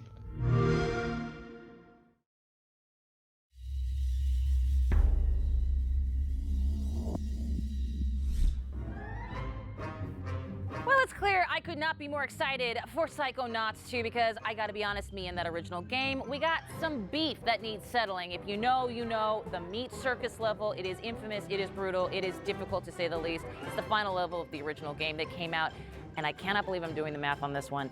16 years ago, Tim Schafer and Lizette Teatree Montgomery. I am definitely dating myself, but you all welcome from Double Fine Productions. Thank you so much for being here. Tim, can you believe it has been 16 years? I almost said 19 years.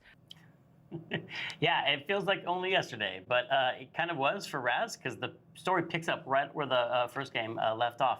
And even though it has been a lot of years, it's a game that matters a lot to us. We really love it here at Double Fine, and we know that a lot of fans, it meant a lot to them. And so we really want to be true to the spirit of the first game, which we were able to do because we brought back a lot of the same voice actors, and we also have a lot of people on the team here that worked on the first game, as well as bringing on a bunch of new people like Lisette. Thank you. It was really important for us to carry the legacy forward, especially the cool style of Wonk that is very prevalent in the first game.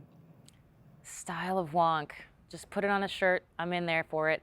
Let's roll it back a bit. Of course, this can be a kind of a trippy idea if you're not familiar. Psychonauts, they still jump into people's minds, I'm assuming, like the first game, right? So if a Psychonaut sort of dove into my brain, it would be like a lot of Ted Lasso quotes and French Bulldog memes. Am I correct, Tim?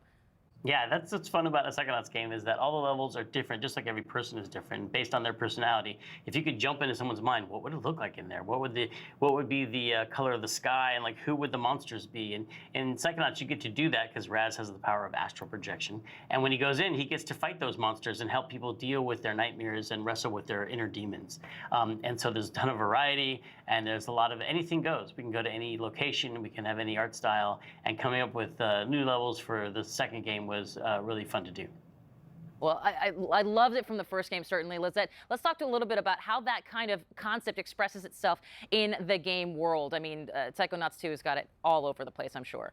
Yeah, it was really important for us to carry forward the unique brain worlds and unique levels from the first game and the unique style as well. So we were really focused on how we could bring forward that style in Wonk and also bring in new levels and enemies. Now, of course, it wouldn't be Psychonauts without new mental demons, and I'm sure it's happening in Psychonauts 2. What does this mean? Does it mean basically is that we're finally able to slap COVID anxiety in the face? Well, I don't know if you get to slap anxiety in your face, but you definitely get to slap some panic attacks, and COVID definitely caused a lot of those. In addition to panic attacks, some of our old enemies have also come back. Our sensors are our favorites, and they're definitely here. And in addition to that, we also have our doubts. And some new enemies. There's our lovely sensor.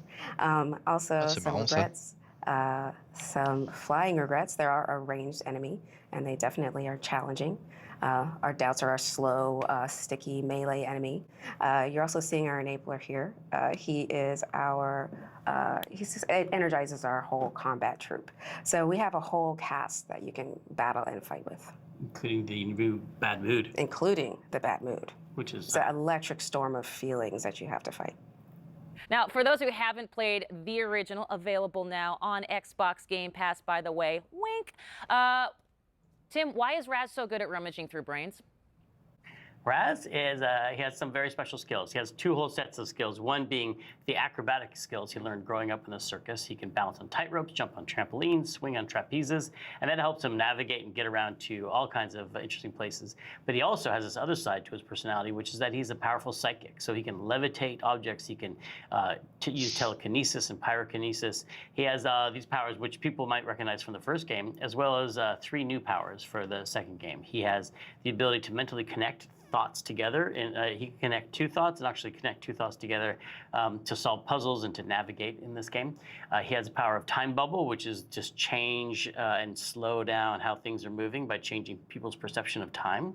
And he also has the power of projection, which allows him to pull an archetype, a personality, out of his unconscious mind and bring it into the world that he's in, like a companion in battle or in puzzle solving. But let's talk about the story for a second, because as the original Psychonauts, we saw Raz training to be part of an organization, and now perhaps he's part of a whole organization at this point. And are there other brain agents, other Psychonauts out there that maybe grew up in a completely different circus? Yeah, we have a lot of new characters in this game. We do. We have a lot of new characters in this game. As soon as Raz arrives on the headquarters, he immediately gets introduced to the interns. And the interns quickly tell him and show him how he fits into the organization. The bottom. They're right down right at the bottom. Yeah, so Ern is way back to the top again. He's no longer the coolest kid in summer camp. And much to his chagrin, his entire family, his entire embarrassing circus clothes wearing family comes to visit him in front of all his new friends. And so the interns find out that he's the awkward middle child of a circus family. Each one of them has their own quirks and foibles, and some of them are even psychic. And so a lot of their story gets told in this game, including their backstory and how it relates to the foundation of the Psychonauts themselves. Well, I like that. And of course, as you might know already, I'm sold. But you, of course, already knew that. When can myself and the rest of the world exact some beefy, meaty revenge? You can get back to the beef and play Psychonauts 2 on August 25th on Xbox Game Pass and PC.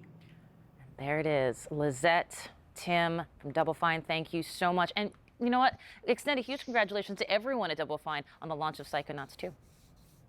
Thank you so much. We're very excited. Thank you. And you can catch more of Tim Schafer and ask him those burning questions about the newest game in the fan favorite franchise in our Xbox Play stream tomorrow. But first, we're going from cleaning out mental cobwebs to cleaning up alien planets in this supremely satisfying 4K 60 trailer for The Gunk. Oh. I don't like this weather. I'm pretty sure the ship's insurance won't cover alien storm damage. You have to be careful out there. 3D, du coup. The gunk's eating everything here. This planet is literally a paradise when the gunk's gone.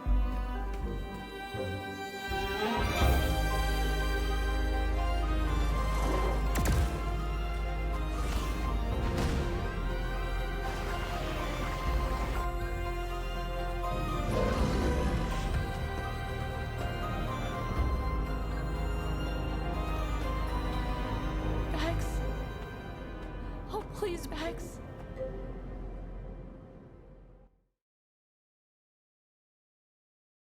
Oh, c'est cool. Est-ce qu'il y a le...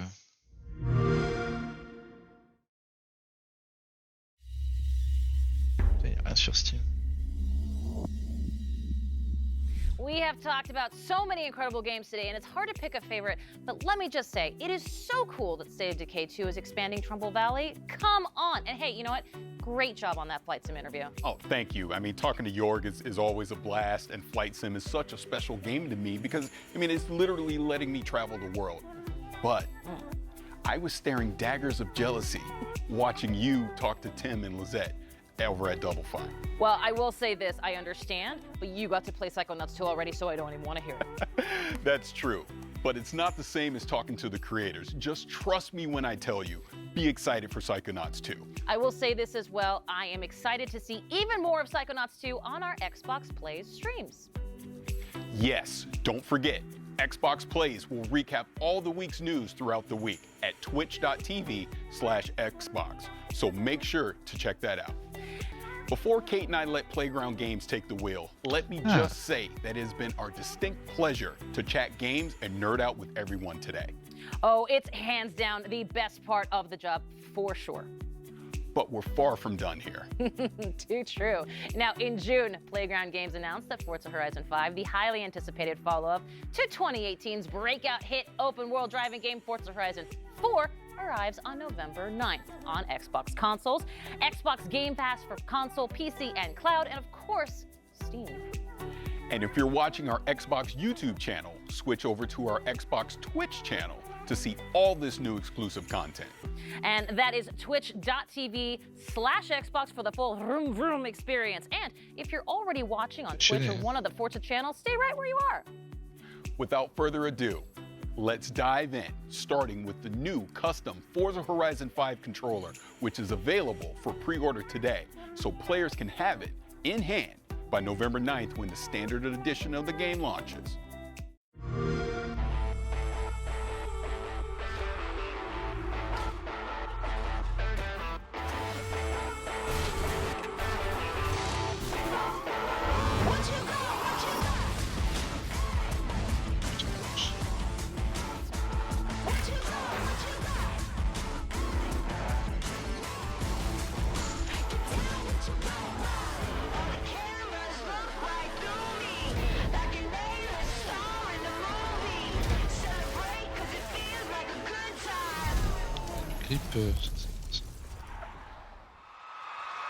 Get down with your boom boom.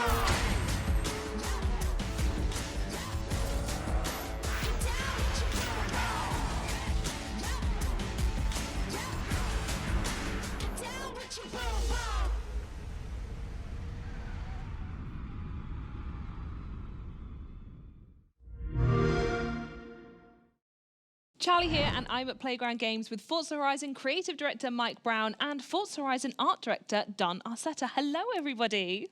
Hi, everyone. Hi, Charlie. Hey, Charlie. Hello. How cool is this? That is stunning. Look at that. Well, we obviously just saw a really cool video about it, and I'll be the first to say there is an amazing influence of Mexican car culture and music literally splayed right across the front. Isn't that right? Absolutely. It just feels like it's a part of the Horizon Festival, like it's just dropped out of the game into your lap. Absolutely. Absolutely love it. And there's so much we do want to show the fans, and it's been quite difficult to decide where to start. So can you maybe tell us a bit more about the game, Mike? Sure, yeah. So Forza Horizon 5 is bringing the Horizon Festival's unique brand of fun and freedom to beautiful and vibrant Mexico. Players are going to set out across the largest, most diverse open world we've ever built in hundreds of the world's most beautiful and exciting cars. Yeah, and people think that Mexico is just a desert or a beach, but there's so much more to it, isn't there? That's right. Even though it does have pretty awesome beaches and a number of amazing deserts, it also has vast canyons, hidden temples, awesome, beautiful historic cities, and even a towering snow-capped volcano, the highest point we've ever had in a Horizon game. So you've talked about how Forza Horizon 5 showcases powerful, all-new graphical features, but what more can you tell us about that? So yeah, our Mexican HDR sky captures really illuminate the world to the point where you feel like you're really there. And thanks to the Xbox Series X and S, ray tracing is utilized in Forza Vista to really make our cars look more true to real life. You'll encounter the smallest of details as you travel throughout the world, all rendered in striking realism. Oh, that's such an exciting overview. I cannot wait. And next up is something we know that Forza Horizon fans have definitely been waiting for the most. Mike, what exactly is that? Yeah, that's right. We are about to reveal the cover of Forza Horizon 5, featuring the incredible Mercedes AMG 1 and the 2021 Ford Bronco Badlands. Should we take a look? Let's do it, yeah.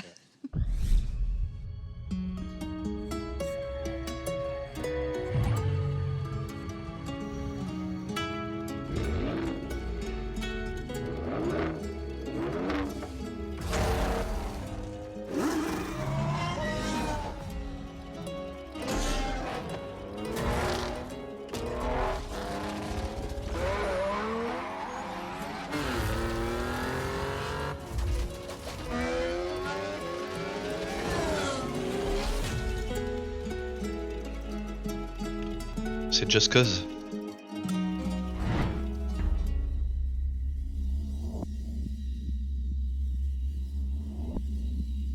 Now, those are two very different ways to explore Mexico. So what I want to know is why those two cars were chosen and what players can expect when they get behind the wheel. Yeah, so those differences are exactly why we chose them. The Mercedes AMG 1 marks the first time a car features Formula One hybrid technology almost one-to-one from track to the street. And with the 2021 Ford Bronco Badlands, that's primed for rugged off-roading across Mexico's vast terrain. And I'm certain people can't wait to see more of what these cars can do in the game, so I don't think we should keep them waiting any longer. Mike, can you tell us about what we're about to see next? Yes, so in a few moments' time, we'll be kicking off a Forza Horizon 5 Let's Go stream, and everybody should check that out for a big deep dive into loads of new content and features from Forza Horizon 5. But before that, we have 8 minutes of brand new gameplay where we're going to see both the Mercedes AMG 1 and the 2021 Ford Bronco Badlands. And in typical Horizon fashion, we are going to see active volcanoes, cars jumping out of cargo planes, and a race under beautiful Mexican skies all the way to the Horizon Festival. Should we check it out? I think we should.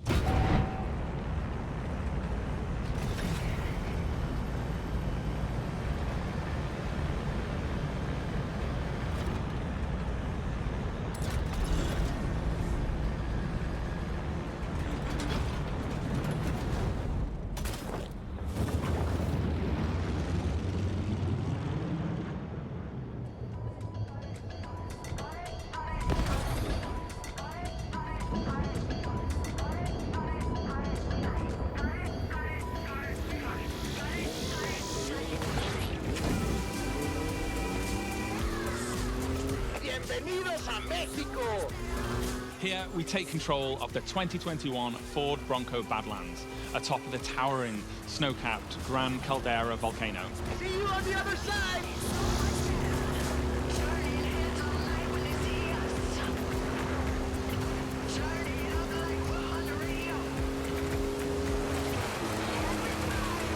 Follow that car! Past me! Putain.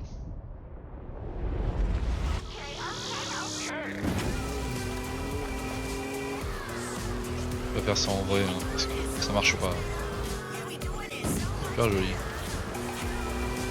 Ah, Sony pourrait annoncer un nouveau comment ça s'appelle, merde. Motorstorm, c'était sympa Motorstorm. En monde ouvert, mais c'était cool. There might be a little bit of traffic ahead. Watch out for that!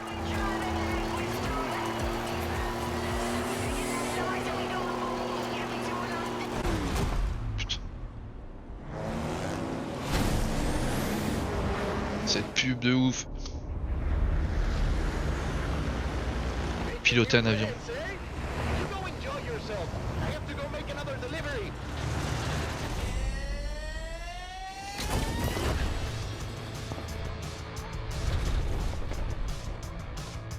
Drop zone approaching. Lovely day for a drive.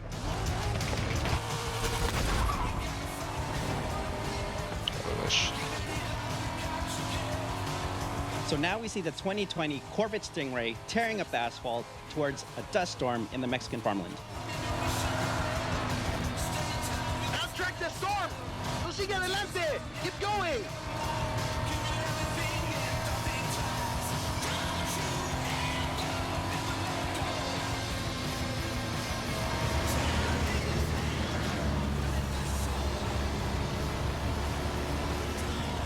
Impressionnant.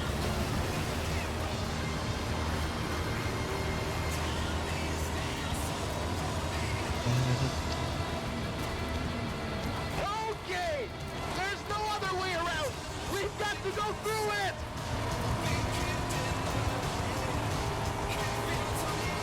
Putain, c'est Mad Max.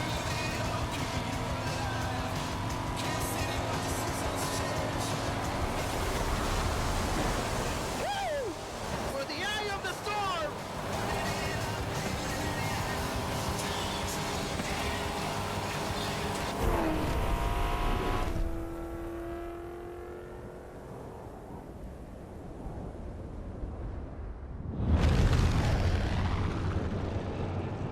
Okay, on my mark. 5, 4. 4 now, that's fine. This could get a little rough.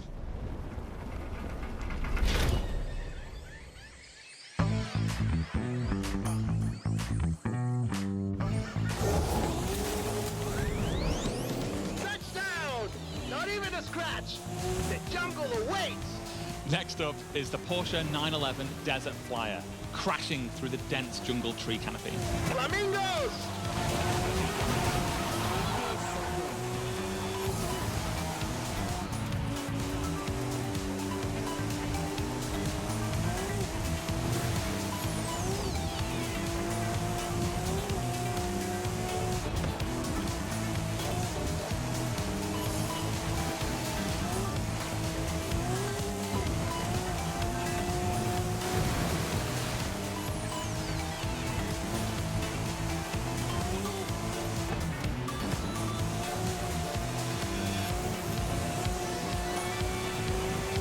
super beau.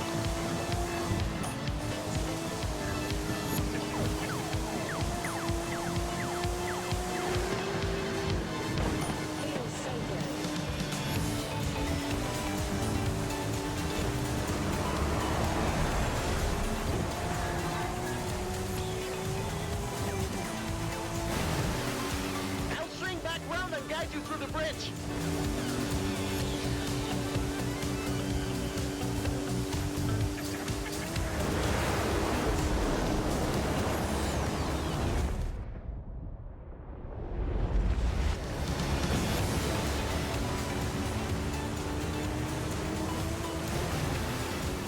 ¡Qué maravilla!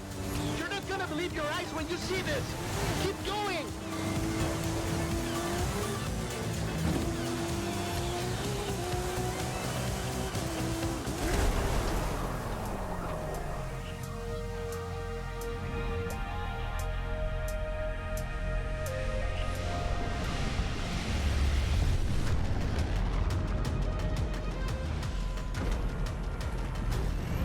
This is the final drop. The whole festival is waiting. Go, go, go!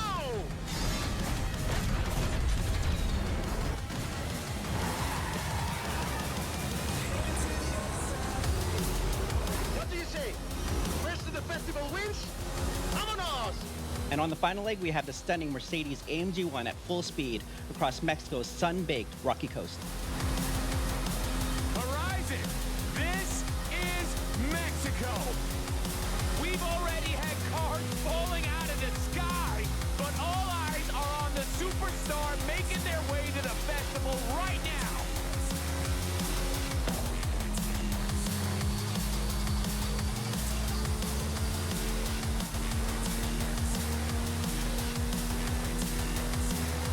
If you've just arrived at Horizon Mexico, then you are in for a treat, my friend. Get ready for the biggest Horizon adventure of your life.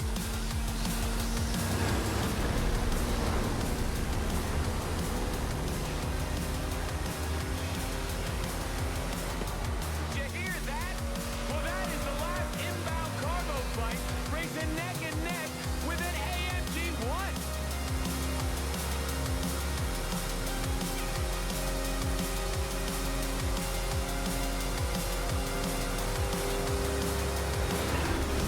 So strap yourselves in, Horizon.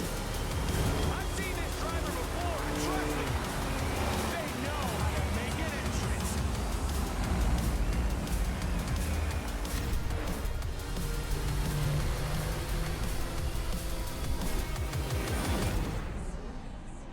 Eh ben, sympa tout ça.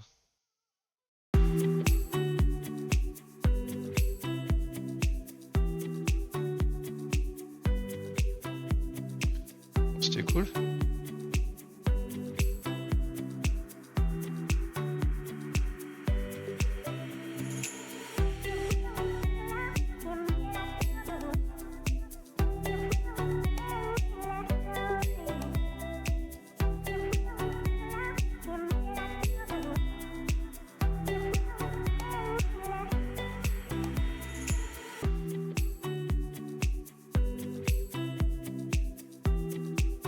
Bon, c'était sympa. Je vais aller manger. Je sais pas si je reviendrai ce soir.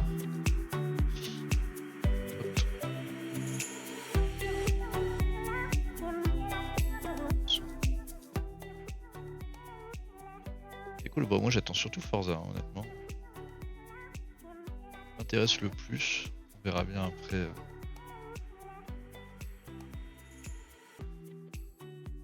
Ça.